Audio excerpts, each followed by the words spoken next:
जम्मू में जलवा नहीं, कश्मीर में जगह नहीं। घाटी की सियासत में कहां चूक गई है बीजेपी। जम्मू कश्मीर में 10 साल बाद हुए विधानसभा चुनाव की तस्वीर साफ हो गई है। नेशनल कॉन्फ्रेंस और कांग्रेस गठबंधन ने बहुमत का आंकड़ा छू लिया है। गठबंधन ने 48 सीटें जीती हैं, जबकि बीजेपी ने 29 सीटों पर ही जीत हासिल कर सकी है। जम्मू कश्मीर की 90 विधानसभा सीटों पर वोटों की गिनती तो पूरी हो गई। चुनाव आयोग के मुताबिक नेशनल कॉन्फ्रेंस और कांग्रेस गठबंधन ने बहुमत का आंकड़ा भी छू लिया है। गठबंधन ने टोटल 39 सीटें जीत ली, वहीं बीजेपी 29 सीटें जीत ली। महबूबा मुफ्ती की पीडीपी 3 सीटों पर सिमट गई। निर्दलीय और छोटी पार्टियों ने 10 सीटों पर कब्जा कर लिया। नतीजों के मुताबिक बीजेपी को जम्मू में ही जीत मिली है। जम्मू रीजन की 43 सीटों में से बीजेपी ने 29 सीट जीत ली, जबकि कश्मीर घाटी में बीजेपी एक भी सीट नहीं जीत सकी है। नमस्कार, आप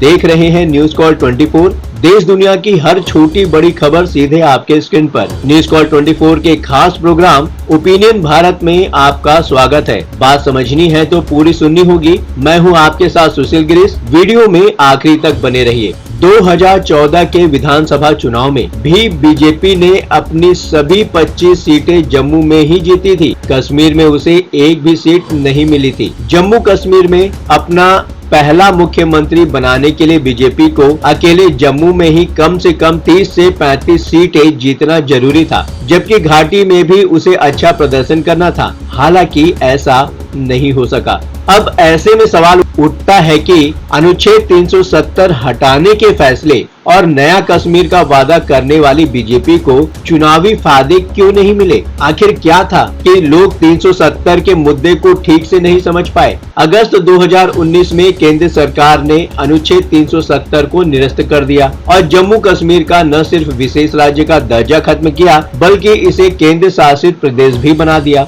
ये सब करने के बाद जम्मू कश्मीर में कई महीनों तक कई प्रतिबंध लागू रहे। जबकि स्थिति थोड़ी सामान्य होने लगी तो मोदी सरकार ने विकास, नौकरियां और सुरक्षा के नाम पर नया कश्मीर का वादा रखा। हालांकि अनुच्छेद 370 हटाने से लोगों को जो नुकसान हुआ उसकी भरपाई करने की कोशिश बहुत कम हुई। दूसरी ओर फारूक अब्दुल्ला की नेशनल कॉन्फ्रेंस और महबूबा मुफ्ती की पीडीपी ने 370 को कश्मीरी अस्मिता से जोड़ दिया। इस कदम को कश्मीर विरोधी बताया गया। ऐसा माना जाता है कि अभी सिर्फ कश्मीर ही नहीं बल्कि जम्मू की भी एक बड़ी आबादी 370 हटाने के खिलाफ है। कमाल तो तब हो गया जब अलगाववादी विरोधी कार्रवाई भारी पड़ गई बीजेपी पर। बीजेपी ने नया कश्मीर में सुरक्षा पर ज्यादा जोर दिया। सरकार ने आतंकवाद, अलगाववाद और पत्थरबाजी के खिलाफ जो कार्रवाई की उसका लोगों ने स्वागत किया। लेकिन दूसरी ओर ऐसा भी महसूस किया गया कि अभिव्यक्ति की आजादी को दबाया जा रहा है। ये धारणा आम है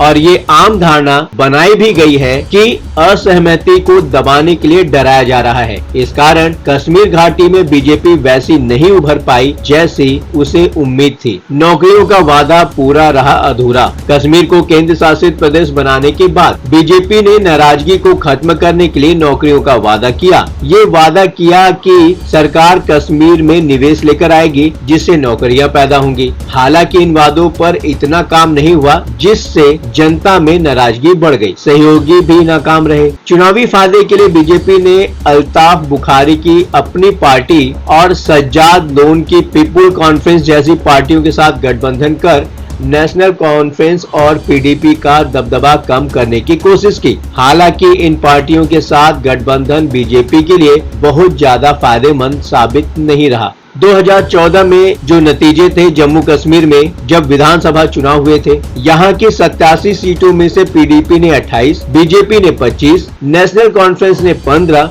और कांग्रेस ने 12 सीटें जीती थी। बीजेपी और पीडीपी ने मिलकर सरकार बनाई और मुफ्ती मोहम्मद सईद मुख्यमंत्री बने। जनवरी 2016 में मुफ्ती मोहम्मद सईद का निधन हो गया। करीब 4 महीने तक राज्यपाल शासन लागू रहा। बाद में उनकी बेटी महबूबा मुफ्ती मुख्यमंत्री बनी, लेकिन ये गठबंधन ज्यादा दिन नहीं चला। 19 जून 2018 को बीजेपी ने पीडीपी से गठबंधन भी तोड़ लिया।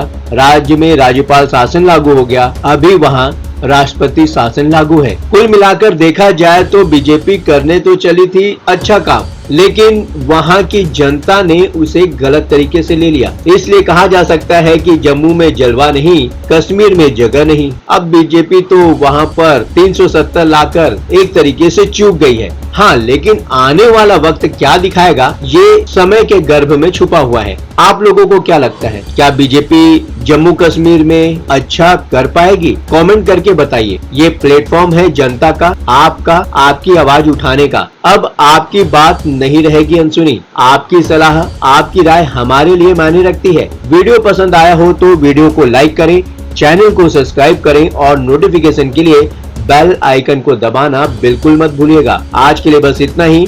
लगातार खबरों के लिए बने रहिए न्यूज़ कॉल 24 के साथ।